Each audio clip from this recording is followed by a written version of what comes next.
Top 5 showbiz couples na naghiwalay pero nagkatuluyan pa rin. Tila itinadhana talaga sa isa't isa ang 5 celebrity couples sa Pilipinas na kahit naghiwalay noon, muli silang nagkabalikan, at humantong ang kanilang pagmamahalan sa harap ng altar. Patunay sila na mayroong second chance pagdating sa pag-ibig, at talagang love is love liar the second time around. Pero bago ang lahat, kung di ka pa nakasubscribe sa ating channel ay huwag kalimutan mag-subscribe para lagi kang updated sa latest chika. Pang-5, Jelly de Belen at Ariel Rivera.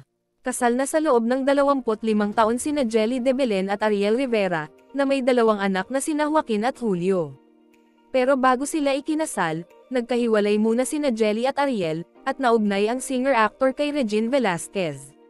Nang magkabalikan, doon na nagpakasal sina Ariel at Jelly noong 1997. Sa isang panayam sa Fast Talk with Boy Abunda, ipinayo ni Jelly para sa long-lasting marriage, don't lose yourself. Pang-4, Vin Abrenica at Sophie Albert. Makaraang magkasama sa isang reality show, naging malapit sa isa't isa sina Vin Abrenica at Sophie Albert noong 2013. Pero nang tutukan nila ang kanilang trabaho, naghiwalay ang dalawang noong 2016. Pagkaraan ng 2 taon, magkabalikan ang dalawa. Taong 2021 nang maging engaged sina Vin at Sophie, at nagkaroon na ng anak na si Aviana. Pagkaraan muli ng 2 taon, nagpakasal na si Vin Sophie.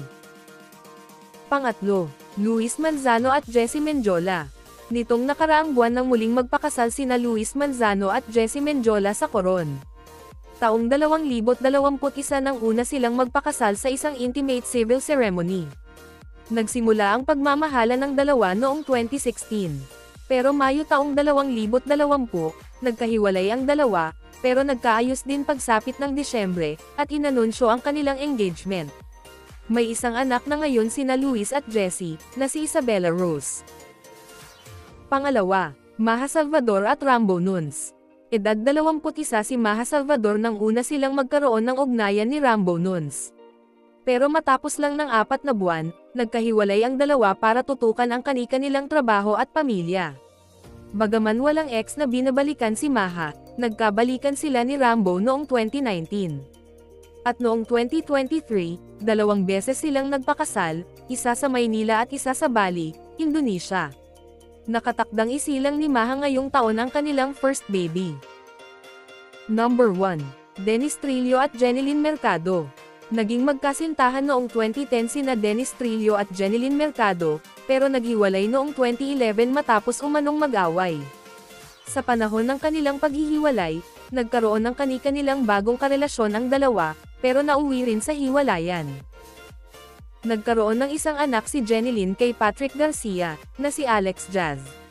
Habang si Dennis, nagkaroon ng isang anak sa beauty queen na si Carlene Aguilar, na si Calex. Nangyari ang second chance para kina Dennis at Jeneline noong 2014. Noong 2021, naging engaged ang dalawa at kaagad ding nagpakasal.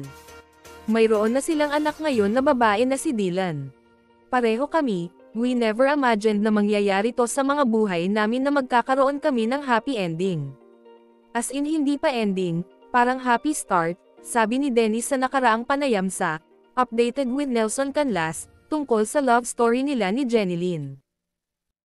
Anong masasabi nyo sa ating chismis ngayon? Mag-comment na at subscribe para updated ka sa latest chika na gaya nito. Maraming salamat po.